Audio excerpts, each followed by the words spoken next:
pengadilan. Itu kan lucu gitu kan. Rasanya nggak wajar, ini ada apa gitu kan. Itu yang saya tuangkan semua. Kemudian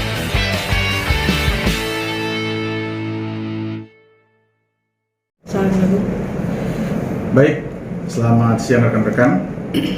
Terima kasih atas kehadirannya.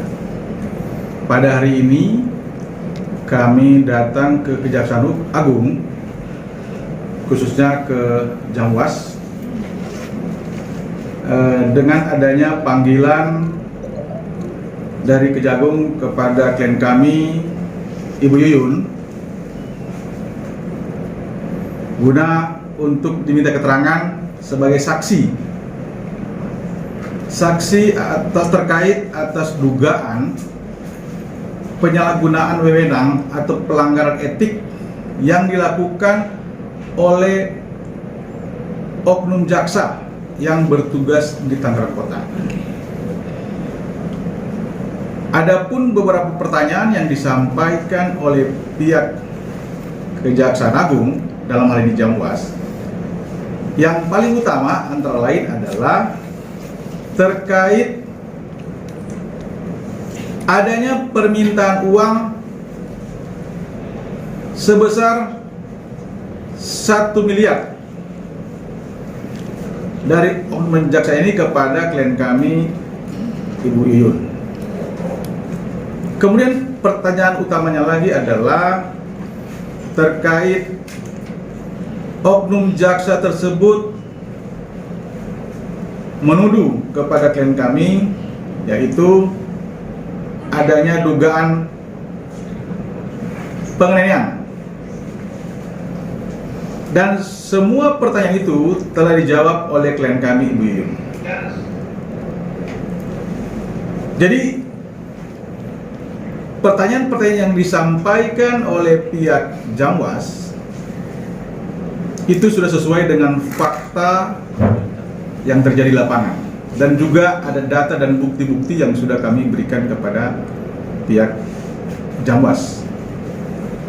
Kemudian pada kesempatan ini perlu juga kami berterima kasih dan apresiasi kepada pihak Kejaksaan Agung, terutama Pak Jaksa Agung yang telah merespon dengan baik. Terbukti hari ini kami dipanggil untuk diminta keterangan atau klarifikasi terkait dugaan pelanggaran penyalahgunaan wewenang atau etik yang dilakukan oleh oknum jaksa. Dan terutama kami tadi bertemu dengan Bapak Bayu Adi Nugroho ya, yang ada di Inspektorat 5 ya. Beliau cukup respon dengan baik apa yang disampaikan oleh Ibu Yuyun, apa yang menjadi keluhan-keluhan dari Ibu Yuyun, terutama masalah adanya ketidakadilan terkait perkara yang dialami oleh anak daripada klien kami, Ibu Yuyun. Demikian rekan-rekan. Bang, izin untuk hari ini sendiri tadi berapa pertanyaan mungkin yang disampaikan atau mungkin yang diarahkan ke Kak Yuyun yang dilakukan oleh Jamwas, berapa pertanyaan? Baik. Pertanyaan yang disampaikan oleh klien kami Mbak Yuyun ada sekitar 9 pertanyaan. Tapi yang saya bilang tadi, pertanyaan yang paling utama bagi kami adalah 2 poin tadi, yaitu terkait adanya permintaan uang 1M, yaitu untuk dengan dalil sebagai jaminan menurut oknum jaksa ini. Dan yang kedua adalah dugaan penganiayaan yang dilakukan oleh klien kami terhadap oknum jaksa tersebut. Kira-kira demikian. Mungkin Mbak Yuyun perjuangannya sudah sampai sejauh mana sih untuk akhirnya bisa ya, cepat selesai ini, gimana nih? perjuangannya ya, terima kasih untuk Bang Maksi juga, Bang Dedi, sama Bang Niko terutama. Terima kasih banget sampai akhirnya saya bisa melaporkan oknum jaksa, kemudian melaporkan juga si pelapor, kemudian juga tinggal propam ya Bang ya, kita mungkin mau ke Mabes nih ya, sama ke KY ya Bang ya itu. Ya. Dan juga pelapor pun ini pun juga kami masih menunggu nih kapan saya akan dimintai keterangan juga kan gitu terkait laporan saya melakukan si pelapor yang justru si pelaku ini adalah pelaku gitu, malah justru anak saya ini adalah korban sebenarnya gitu. Jadi saya bersyukur alhamdulillah hari ini diterima baik dengan Kejaksaan Agung ya, dengan Pak Bayu juga baik. Akhirnya saya bisa mengeluarkan semua apa yang saya alami. Beliau juga memberi ruang kesempatan gitu, apa saja Mbak pelanggaran yang dilakukan oleh oknum jaksa kami gitu. Jadi rasanya saya lega gitu hari ini dari laporan saya kemarin tanggal 9 Agustus ya Bang ya.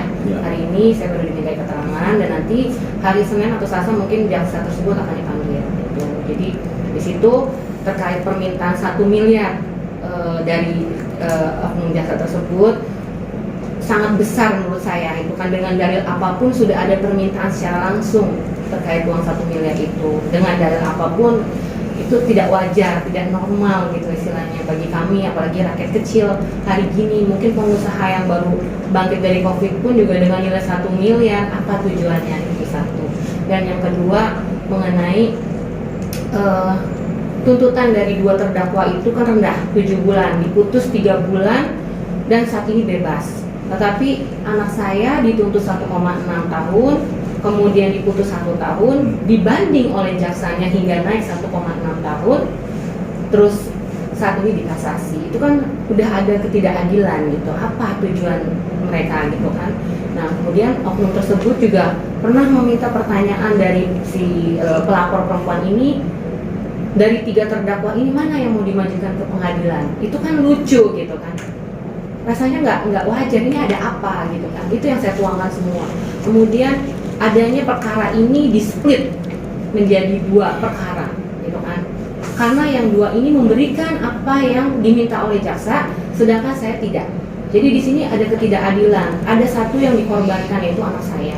Itu yang saya semua utarakan semua gitu. Dan saya juga minta kepada pihak dari penyidik tadi dari kejaksaan, saya juga minta bahwa saya juga melihat ada berita jaksa anak ini memang sudah kebiasaan diduga menerima gratifikasi dan juga sering memberi keterangan palsu. Jadi ibaratnya dengan menghalalkan segala cara dia mengemas untuk supaya terjerat gitu. Nah ini juga yang dialami oleh anak saya. Makanya ini pun saya tuangkan juga semua di Jamus tadi, semua unek-unek saya, semua apa yang saya alami pada saat di persidangan maupun pada saat di kejaksaan ada permintaan uang tersebut, saya tuangkan semuanya kepada Bapak penyidik dan alhamdulillah diterima dengan baik dan semuanya sedetail-detailnya apa yang saya alami bukan dongeng, inilah yang saya alami. Saya berharap supaya nanti bisa oknum jaksa tersebut ini bisa ada tindakan dari pihak